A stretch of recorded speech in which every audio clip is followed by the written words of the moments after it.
in that old field, Lord. We shall not always plant while others reap the golden increment of bursting fruit, not always bend to some more subtle brute. The night is no less lovely, being dark, and there are buds that cannot bloom at all in the light. So in the dark, we hide the heart that bleeds, and wait, and tend our agonizing seeds. O Negro slaves, dark purple ripened plums, bursting in the pine wood air, before they strip the old tree bare. One plum was saved for me. One seed becomes a caroling song, a singing tree, caroling softly, sweet souls of slavery, what they were and what they are to me.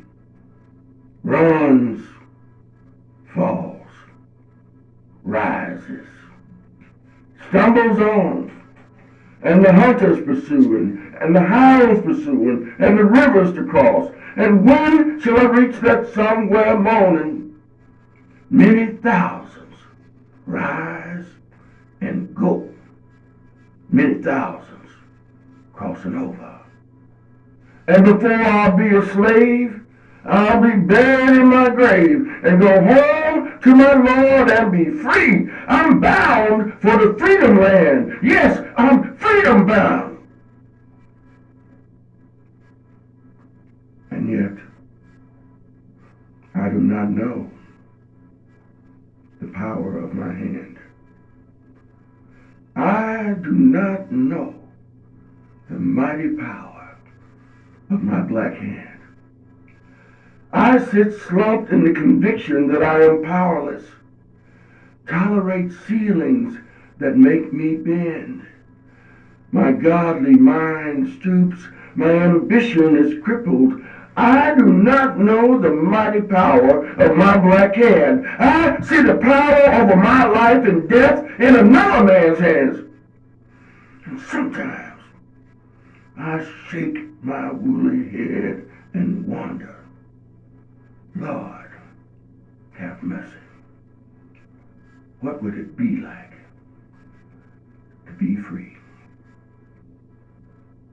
But when I know the mighty power of my black hand, I will snatch my freedom from the tyrant's mouth.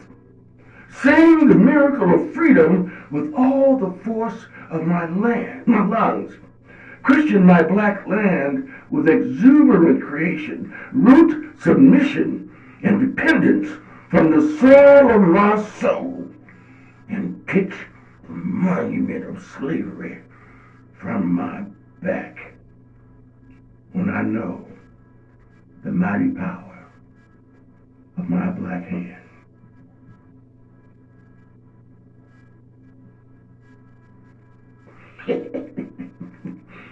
Say out here, children. Let me tell you a story. You know, you get to see a lot out there in them cotton fields, amongst them trees. Get to learn a lot too.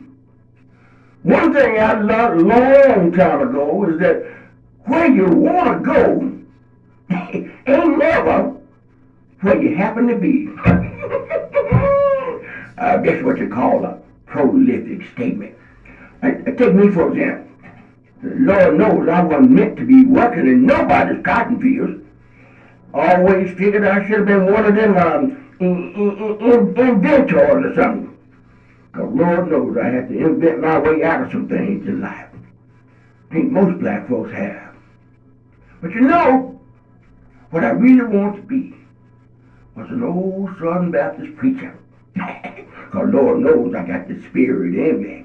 I'd get the men folks over on that side and get them stirred up, and get the women folks over on that side and sure enough get them stirred up, and I'd preach up a storm.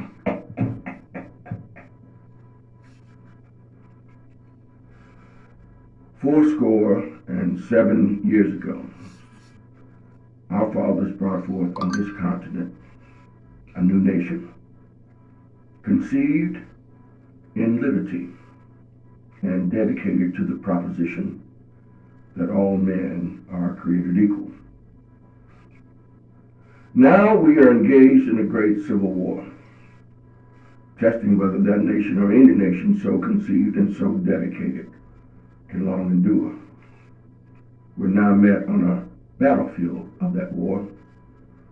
Both sides deprecated war, but one would make war rather than let the nation live, and the other would accept war, that that nation might survive, and so war came. Though we have had war, Reconstruction, and abolition as a nation, we still linger in the shadow and blight of an extinct institution. Though the Negro is no longer subject to be bought and sold, he is still fettered in all of his movements. In his downward course, he meets with no resistance, but his course upward is resisted and resented at every step of his way.